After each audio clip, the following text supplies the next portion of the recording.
آبائهم هو أقسط عند الله فإن لم تعلموا آباءهم فإخوانكم في الدين ومواليكم وليس عليكم جناح فيما أخطأتم به ولكن ما تعمدت قلوبكم وكان الله غفورا رحيما۔ تم ان کو باپ کی طرف نسبت کر کے بلاؤ، یہی انصاف کی بات ہے اللہ کے نزدیک، اور اگر تم ان کے باپ کو نہیں جانتے وہ تمہارے دینی بھائی ہے اور تمہارے دوست ہے، اور تم پر کوئی گناہ نہیں ہے اس بارے میں جو تم سے خطا ہو گئی، لیکن گناہ اس وقت ہے جبکہ تمہارے دل اس کا قصد کرے، اور اللہ تبارک و تعالی بڑے بخشنے والے اور بڑے مہربان ہے۔ اس آیت کریمہ کے اندر پہلا حکم تو یہ بتلایا گیا کہ جو لے پالک بیٹا ہے ان کو ان کے باپ کی جانب منسوب کر کے بلاؤ، اپنی جانب منسوب مت کرو۔ پھر بتلایا کہ کبھی ایسا ہوتا ہے کہ جو بچہ ہے اس کے باپ معلوم نہیں ہے، اس بنا پر کہ وہ ایسے ہی گھومنے والا بچہ تھا اور ایسے ہی سڑکوں پر بھیک مانگ رہا تھا، کوئی اس کا پرسان حال نہیں ہے، اس کے ماں باپ اسے معلوم ہی نہیں ہے، اس کو چھوڑ کر چلے گئے یا مر گئے اور وہ تنہا رہ گئے، تو ایسی صورتوں کے اندر تم ان کو دین کے اعتبار سے بھائی، سگا بھائی بھی نہیں بلکہ جیسے ہم اپنے دینی بھائیوں کو بھائی کہتے ہیں تو ان کو بھائی کر کے بلاؤ یا دوست کہہ کر کے بلاؤ۔ تو جہاں پر رشتہ ان کا معلوم نہ ہو کہ ان کا باپ کون ہے، تو اب ایسی صورت میں تم باپ کی جگہ ان کا نام مت لو، بلکہ ان کو یہ کہو کہ اے میرے بھائی یا اے میرے مولا۔ مولا کا معنی ہے تعلق رکھنے والا، چاہے دین کے اعتبار سے تعلق رکھتا ہو، جیسے استاد اپنے شاگرد کو یہ کہتا ہے مولا سالم مولا حذیفہ، اسی طریقے سے مولا جن کو آزاد کیا ہو ان کو بھی کہا جاتا ہے، تو یا تو ان کو مولا کہہ کر کے تم پکارو، لیکن تم ان کے ساتھ اپنا نام باپ کی جگہ پر مت لگاؤ۔ چھوٹا ہے تو اس کو بھتیجا یا بھانجا وغیرہ کہا جائے، اور اگر تمہارے برابر کا ہے تو ان کو بھائی وغیرہ دوست وغیرہ کہا جائے۔ اس کے بعد والے آیت میں یہ بتلایا کہ تم پر کوئی گناہ نہیں ہے جو تم سے خطا ہو گئی۔ ایک بات تو یہ کہ اب تک معلوم نہیں تھا تو تم حضرت زید کو زید ابن محمد بولتے تھے، تو اب تک اللہ نے تم کو حکم نہیں دیا تھا اور تم اپنی طرف سے تو جان نہیں سکتے تھے کہ یہ جائز ہے یا ناجائز، بعد میں پتہ چلا کہ یہ تو ناجائز ہے، تو پہلے جو خطا ہو گئی تو فرمایا کہ وہ خطا تو معاف ہے، اس لیے کہ ہم کو اس کا حکم معلوم نہیں تھا، اس کے اوپر کوئی گناہ نہیں ہے۔ اسی طریقے سے آئندہ بھی چونکہ اب تک تم بولتے آئے تھے زید ابن محمد، اس لیے غلطی اور سبقت لسانی سے ہو سکتا ہے کہ تمہارے منہ سے نکل جائے زید ابن محمد، لے پالک بیٹے کے ساتھ اس کے اس باپ کا نام، لے پالک باپ کا نام تم نے غلطی سے بول دیا، چونکہ اب تک عادت تھی، تو اس کے اندر بھی کوئی حرج نہیں ہے۔ تو اب تک حکم معلوم نہیں تھا، وہاں پر بھی کوئی گناہ نہیں ہے، اور اب حکم معلوم ہو چکا لیکن سبقت لسانی کی وجہ سے زبان سے نکل گیا، ہم اپنا دلی قصد نہیں رکھتے تھے، تو اس کے اندر بھی کوئی گناہ نہیں ہے۔ اسی طریقے سے امام راضی رحمت اللہ علیہ نے فرمایا کہ اگر کسی نے تعظیم کی وجہ سے کسی کو یا ابھی کہ اے میرے والد، عرب لوگوں کی یہ عادت ہے کہ تعظیماً بھی باپ بول دیتے ہیں، تو یہ بھی خطا کے حکم میں ہے، اس میں بھی کوئی حرج نہیں ہے۔ اور اگر کوئی چھوٹا لڑکا ہے اور تم نے اس کو یا ابنی کہہ دیا، جیسے کہ ہمارے معاشرے میں بھی اے بیٹے ایسا کہا جاتا ہے، تو یہ شفقت کی بنا پر ہم کہتے ہیں، سگا بیٹا سمجھ کر کے نہیں کہتے۔ جاہلیت کے زمانے میں جو رواج تھا کہ جس کو بیٹا کہہ دیا تو اس کو سگا ہی بیٹا مان لیتے تھے، یہاں تک کہ نسب میں بھی اس کو شریک کر لیتے تھے اور وراثت میں بھی اس کو شریک کر لیتے تھے اور اس کو اپنا محرم سمجھتے تھے۔ اگر تم اس طریقے سے بیٹا نہیں کہتے بلکہ محبت کی بنا پر کہتے ہو، جیسے کہ عموماً ہمارے یہاں بھی رواج ہے کہ او بیٹے تو میری بات سن، او بیٹا یہ کام کر، تو اس میں بھی کوئی حرج نہیں ہے۔ یہ بھی فیما اخطأتم بھی کے معنی میں ہے۔ منع وہ طریقہ ہے جو جاہلیت کے طریقے پر ہو کہ اس کو اپنا حقیقی بیٹا سمجھ لیا، حالانکہ وہ تمہارا بیٹا نہیں ہے، اس کو قرآن نے منع کیا ہے۔ ورنہ محبت اور شفقت کے طور پر بولے تو اس میں کوئی حرج نہیں ہے۔ وہ وَلَيْسَ عَلَيْكُمْ جُنَاحٌ فِيمَا أَخْطَأْتُمْ بِهِ میں داخل ہے۔ وَلَكِنْ مَا تَعَمَّدَتْ قُلُوبُكُمْ، گناہ وہاں پر ہے کہ تمہارا دل اس کا قصد کرے، تمہارے دل نے جاہلیت والا ہی ارادہ کیا اور تم یہی سمجھے کہ یہ میرا بیٹا ہی ہے اور میری بیٹی کا محرم ہو گیا، اس طریقے سے نسب میں شریک ہو گیا، وراثت میں شریک ہو گیا، اس طریقے سے تم بلاؤ گے تو اس کے اندر گناہ ہے۔ وَكَانَ اللَّهُ غَفُورًا رَحِيمًا۔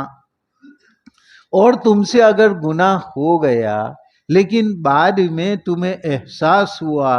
کہ میں نے جاننے کے باوجود یہ گناہ کیا ہے، تو یہ تو اللہ کے سامنے بہت بڑی جرأت ہے، اس لیے میں اللہ سے توبہ کرتا ہوں، معافی چاہتا ہوں، تو اللہ تبارک و تعالیٰ نے فرمایا کہ اللہ تبارک و تعالیٰ بڑا بخشنے والا ہے۔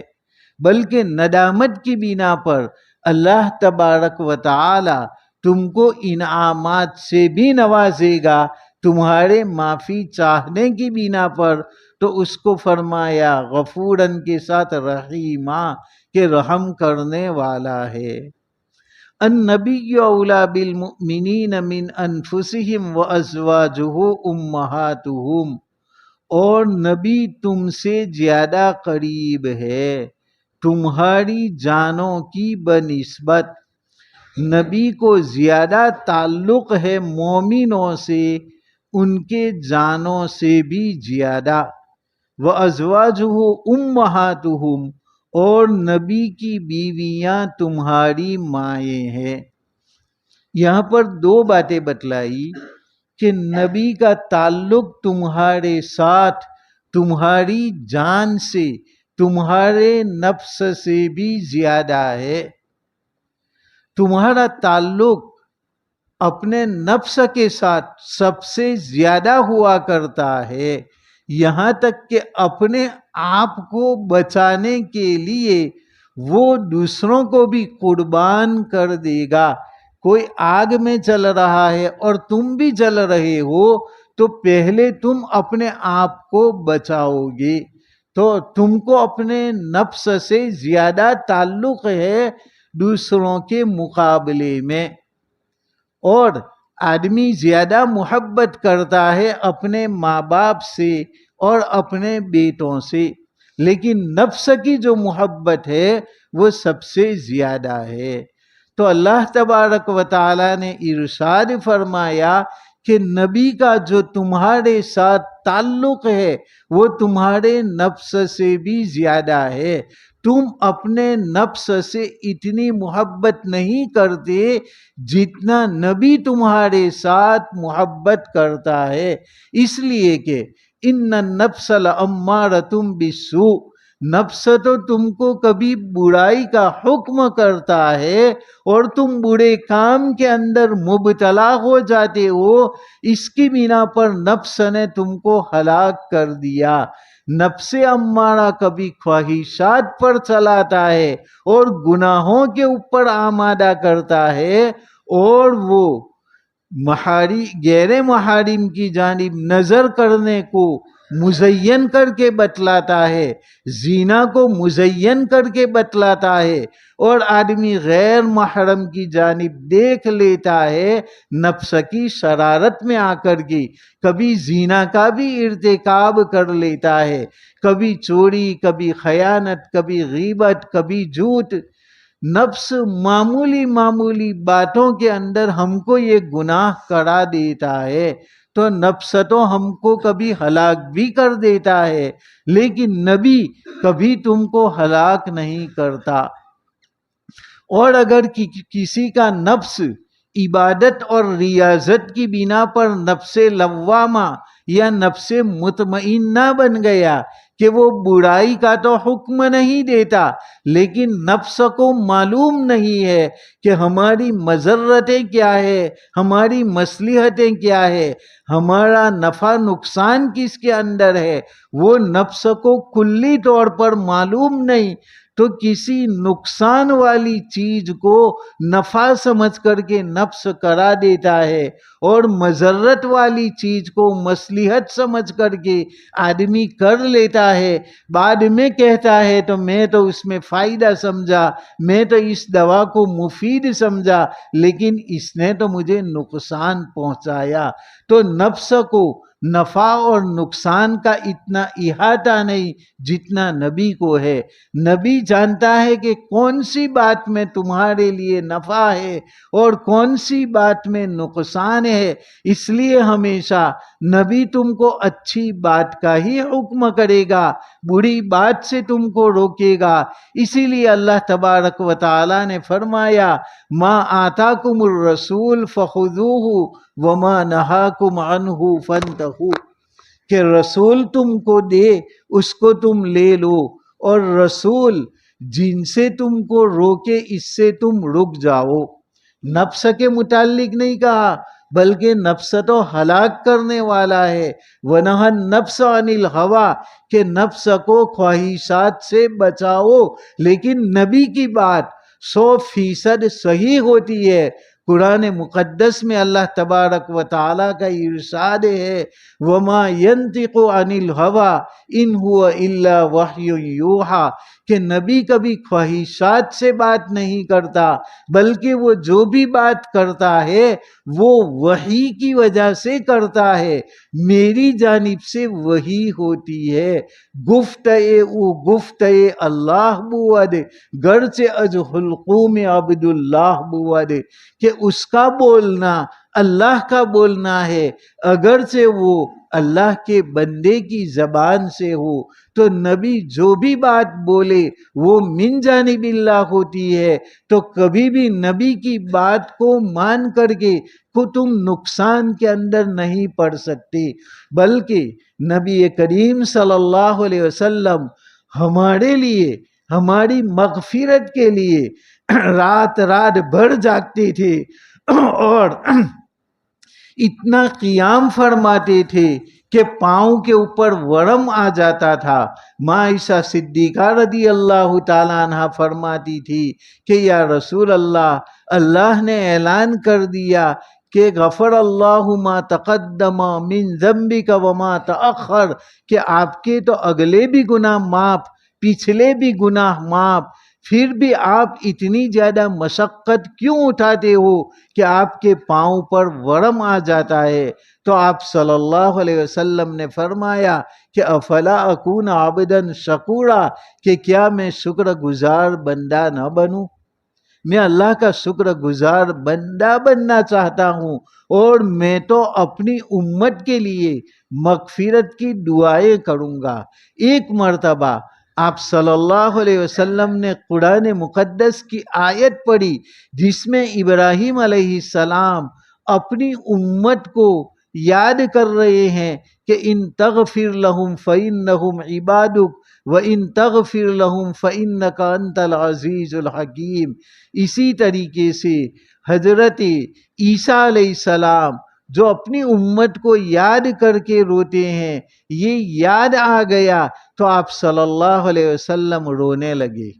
اور بہت زیادہ رونے لگے۔ اللہ تبارک و تعالی اچھی طریقے سے جانتا ہے کہ میرا محبوب کیوں رو رہا ہے، لیکن پھر بھی جبرائیل امین کو بھیجتے ہیں اور کہتے ہیں کہ جاؤ میرے محبوب سے پوچھ لو کہ رونے کی وجہ کیا ہے۔ تو حضرت جبرائیل علیہ السلام آپ صلی اللہ علیہ وسلم کے پاس آتے ہیں اور پوچھتے ہیں کہ آپ کے رونے کی وجہ کیا ہے۔ تو آپ صلی اللہ علیہ وسلم نے فرمایا کہ جب ابراہیم نے اپنی امت کو یاد کیا، عیسیٰ نے اپنی امت کو یاد کیا، اور ان کے لیے وہ مغفرت کی دعا کر رہے تھے، تو مجھے بھی میری امت یاد آ گئی۔ تو حضرت جبرائیل علیہ السلام اللہ تبارک و تعالیٰ کے پاس جاتے ہیں، حالانکہ اللہ تبارک و تعالیٰ کو وہاں پر سب کچھ معلوم تھا، لیکن پھر بھی جبرائیل علیہ السلام کی زبانی سننا تھا۔ تو جبرائیل علیہ السلام نے بتلایا کہ امت کی فکر میں آپ رو رہے ہیں۔ تو فرمایا کہ جاؤ جبرائیل، میرے محبوب کو بتا دو کہ میں آپ کو قیامت کے دن آپ کی امت کے بارے میں ناراض نہیں کروں گا، بلکہ آپ کو خوش کر دوں گا۔ اور قرآن مقدس کی آیت نازل کی وَلَسَوْفَ يُعْطِيكَ رَبُّكَ فَتَرْضَىٰ، کہ تجھے تیرا رب اتنا دے گا کہ تو راضی ہو جائے گا۔ تو جب آپ صلی اللہ علیہ وسلم نے یہ بشارت سنی تو آپ صلی اللہ علیہ وسلم فرماتے ہیں کہ تب تو میں راضی ہی نہیں ہوں گا جب تک میرا ایک امتی بھی دوزخ کے اندر رہے گا۔ میں اسی وقت راضی ہوں گا جب کہ میرا ہر امتی جنت کے اندر داخل ہو جائے گا۔ تو نبی کو ہمارے لیے اتنی فکر ہے کہ رات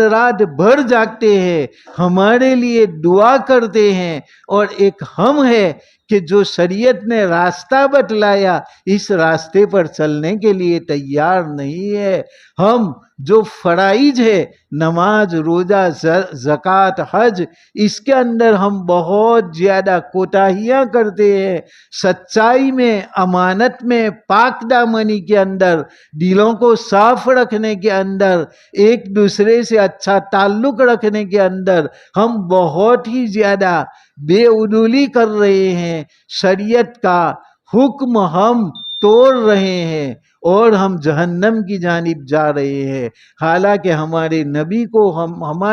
ہم سے زیادہ فکر ہے۔ آپ صلی اللہ علیہ وسلم نے فرمایا کہ یہ امت پروانوں کی طرح ہے، اور پروانے کو آگ بہت زیادہ پسند ہے، اور پروانہ ہمیشہ آگ کے ساتھ کھیلا کرتا ہے، یہاں تک کہ آگ کے اندر گر جاتا ہے اور وہ اپنی جان دے دیتا ہے۔ اسی طریقے سے میرے امتی بھی گناہ کر کے پروانوں کی طرح دوزخ کی آگ میں جا رہے ہیں، اور میں ان کو دونوں ہاتھوں سے روک رہا ہوں کہ خبردار اس آگ کی طرف تم مت آؤ۔ تم کو لگتا ہے کہ یہ خواہشات نفسانی کو پورا کرنا، لذتوں کو پورا کرنا بہت اچھی چیز ہے، لیکن تم دوزخ کی آگ کے اندر جا رہے ہو۔ ماچس کی تیلی کو کہا جائے کہ یہ آگ ہے تو کوئی مانے گا نہیں، حالانکہ یہ آگ ہی ہے۔ اگر گندھک کے ساتھ اس کی ایک رگڑ ہو جائے تو آگ اس کے اندر سے ظاہر ہو جائے گی، اور وہ آگ جنگل کے جنگل جلانے کے لیے کافی ہے۔ اسی طریقے سے یہ گناہوں کے کام ماچس کی تیلیوں کی طرح ہے، یہ دوزخ کے راستے پر ہم کو لے جا رہے ہیں، بس قبر کے گڑھے کی رگڑ کافی ہے۔ جیسے ہی قبر کے گڑھے کے اندر ہم جائیں گے اور قبر کی رگڑ لگے گی، فوراً ہی وہ آگ ظاہر ہو جائے گی، جس کو اللہ تبارک و تعالی اپنے کلام مقدس میں فرماتا ہے، ان الذین یاکلون اموال الیتامی ظلما انما یاکلون فی بطونہم نارا وسیصلون سعیرا،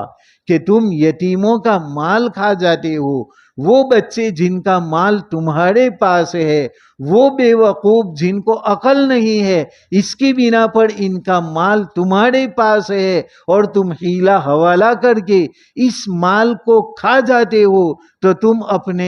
اپنے پیٹوں کے اندر آگ بھر رہے ہو اور تم جہنم میں داخل ہوں گی۔ تو قرآن کہتا ہے کہ تم اپنے پیٹ کے اندر آگ بھر رہے ہو، حالانکہ تم تو کہہ رہے ہو کہ ہم تو ان کے پیسوں کے بدلے میں بریانی اور چکن کھا رہے ہیں، اچھے اچھے پکوان کھا رہے ہیں، اور قرآن کہہ رہا ہے کہ یہ تم نے آگ بھری ہے۔ تو تمہارا ماننا صحیح ہے یا قرآن کا کہنا صحیح ہے؟ تو ومن اصدق من اللہ قیلا، اللہ سے زیادہ سچا کون ہوگا؟ تم کو لگتا ہے کہ یہ لذتیں ہیں، حالانکہ یہ لذتیں نہیں ہے، بلکہ یہ آگ ہے۔ ڈائبٹیز کا مریض شوگر پہ شوگر کھا رہا ہے، مٹھائی پر مٹھائی کھا رہا ہے، تو بھلے اس کو لذیذ لگتی ہے، لیکن ڈاکٹر بتلا رہا ہے کہ یہ زہر تو کھا رہا ہے۔ حالانکہ تم کہو گے زہر کہاں ہے، مٹھائی ہے، بڑی لذیذ ہے، لیکن ڈاکٹر نے اپنے تجربے کی بنیاد پر بتلایا کہ یہ تیرے لیے زہر ہے، یہاں تک کہ اگر زیادہ مقدار میں وہ اس کو کھا لے گا تو وہ اس کی ہلاکت کا ذریعہ بن جائے گا۔ تو یہ ماہر ڈاکٹر ہی بتلا سکتا ہے کہ یہ لذت نہیں، یہ ہلاکت ہے۔ تو اللہ تبارک و تعالی جو تمام چیزوں کو اور ذرہ ذرہ کو جاننے والا ہے، اس نے یہ بات بتلائی ہے کہ تم غریبوں اور یتیموں کا مال کھا رہے ہو، وہ تم اپنے پیٹوں کے اندر آگ بھر رہے ہو۔ یہ اللہ تبارک و تعالیٰ کی بات بالکل صحیح ہے، لیکن اس کا ظہور قبر کے اندر جا کر کے ہوگا۔ تو نبی ہمیں ان آگ سے بچا رہا ہے، اور تمہارا نفس آگ کی جانب لے جا رہا ہے۔ اسی لیے قرآن نے بتلایا کہ النبی اولیٰ بالمؤمنین من انفسہم، کہ نبی کو زیادہ تعلق ہے مومنوں کے ساتھ تمہارے نفس سے بھی زیادہ، کیونکہ تمہارا نفس ہلاک کر سکتا ہے، لیکن نبی کی راہ پر چل کر کامیابی ہی کامیابی ہے۔ اور نفس کی محبت میں پاگل آدمی گمراہی میں بھٹک سکتا ہے، جبکہ رسول اللہ صلی اللہ علیہ وسلم کے عشق کے اندر کوئی اگر پاگل بھی ہو جاتا ہے اور کوئی اس محبت کے اوپر مر مٹتا ہے، تو ایسی صورت میں جنت اس کے قدم کو چوم لے گی۔ اس لیے آقا صلی اللہ علیہ وسلم کی محبت عشق کے درجے میں ہونی چاہیے۔ آپ صلی اللہ علیہ وسلم نے فرمایا کہ میں ہر مومن کے حق میں اول الناس بالمؤمنین فی الدنیا والآخرہ، کہ مومنوں کے لیے میں ان کی جانوں سے بھی زیادہ اولا ہوں۔ ما من مؤمن الا انا اولا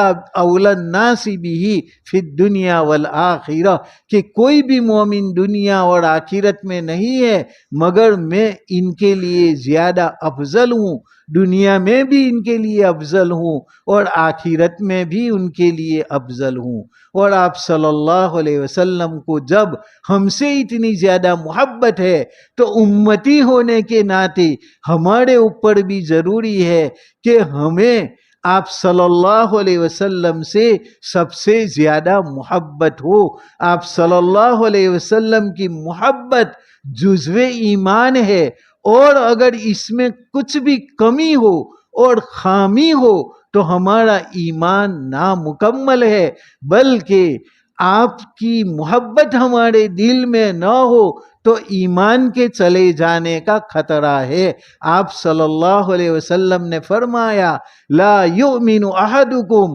حتی یکون احب الیہ من والدہ وولدہ والناس اجمعین، کہ کوئی آدمی اس وقت تک کامل مومن نہیں ہو سکتا یہاں تک کہ میں اس کے نزدیک اس کی جان سے، اس کے ماں باپ سے، اس کی آل اولاد سے اور تمام لوگوں سے محبوب نہ ہو جاؤں، وہاں تک اس کا ایمان کامل نہیں ہے۔ اس لیے ہمیں چاہے طبعی محبت ہمارے ماں باپ سے، بیٹوں سے زیادہ ہو، اس میں کوئی حرج نہیں ہے، لیکن شرعی محبت ہماری سب سے زیادہ نبی صلی اللہ علیہ وسلم کے ساتھ ہونی چاہیے۔ یہاں تک کہ ماں باپ بھی نبی کے خلاف بولے تو ہم ماں باپ سے بھی ناراض ہو جائیں گے، بیٹا بھی نبی کے خلاف بولے تو ہم بیٹے سے بھی ناراض ہو جائیں گے، اور نبی کی محبت کو سب کی محبت کے اوپر ہم غالب رکھیں گے، تو ایسی صورت میں ہی ہمارا ایمان کامل ہو سکتا ہے۔ اور اللہ تبارک و تعالی نے ہر ایک کے دل کے اندر ایمان کی اور آپ صلی اللہ علیہ وسلم کی محبت کو سب سے زیادہ رکھا ہے۔ حضرت عمر رضی اللہ تعالیٰ عنہ نے آپ صلی اللہ علیہ وسلم سے کہا تھا کہ یا رسول اللہ، میرے دل میں زیادہ محبت ہے، میرے ماں باپ سے بھی زیادہ آپ کی محبت ہے، لیکن نفس سے زیادہ وہ تو میں نہیں پاتا۔ تو آپ صلی اللہ علیہ وسلم نے فرمایا نہیں عمر، جب تک میری محبت تیرے نفس سے بھی زیادہ تیرے دل میں نہ ہو جائے وہاں تک کامل ایمان نہیں ہو سکتا۔ حضرت عمر رضی اللہ تعالیٰ عنہ نے اپنے نفس کی جانب توجہ کی تو بعد میں ان کو پتا چلا کہ میں تو نبی کے لیے اپنی جان قربان کرنے کے لیے تیار ہوں، تو پھر تو نبی کی محبت ہی تو زیادہ ہوئی۔ تو پھر حضرت عمر نے فرمایا کہ یا رسول اللہ، اب میں اپنے دل میں اپنے نفس سے بھی زیادہ آپ کی محبت میرے دل کے اندر پاتا ہوں۔ تو آپ صلی اللہ علیہ وسلم نے فرمایا کہ عمر، اب تیرا دین کامل ہو گیا۔ اس لیے ہمیں سب سے زیادہ محبت ہمارے نبی کریم صلی اللہ علیہ وسلم کے ساتھ رکھنی چاہیے، آپ کے تمام فرامین کو دل و جان سے لگانا چاہیے، اور اپنی لذتوں کو ہم قربان کر دیں گے، لیکن آپ صلی اللہ علیہ وسلم کی سنتوں کو میٹنے نہیں دیں گے۔ آپ صلی اللہ علیہ وسلم نے فرمایا من احیا سنتی عند فساد امتی فلہ مثل اجر شہید، کہ جس نے سنت کو زندہ کیا جبکہ سنت مردہ ہو رہی تھی تو اس کو شہید کے برابر اجر ملے گا۔ غالباً روایت تو 100 شہید کی ہے، لیکن میرے خیال میں ایک شہید ہے، اس لیے میں ابھی یہ کہہ رہا ہوں کہ ایک شہید کے برابر تو اس کو یقیناً اجر ملے گا۔ اس لیے ہم بات بات میں سنتوں کو زندہ کریں کہ میرے نبی کے کھانے کا کیا طریقہ تھا، پینے کا کیا طریقہ تھا، سونے کا کیا طریقہ تھا، کلام پڑھتے تھے تو کیا طریقہ تھا، لوگوں کے ساتھ کیا تعلق رکھتے تھے، آپ اپنی بیویوں کے ساتھ کس طریقے سے رہتے تھے، اولاد کے ساتھ کس طریقے سے رہتے تھے، رشتہ داروں کے ساتھ کیا تعلق تھا، غریبوں کے ساتھ کس طریقے سے خیر خواہی کرتے تھے،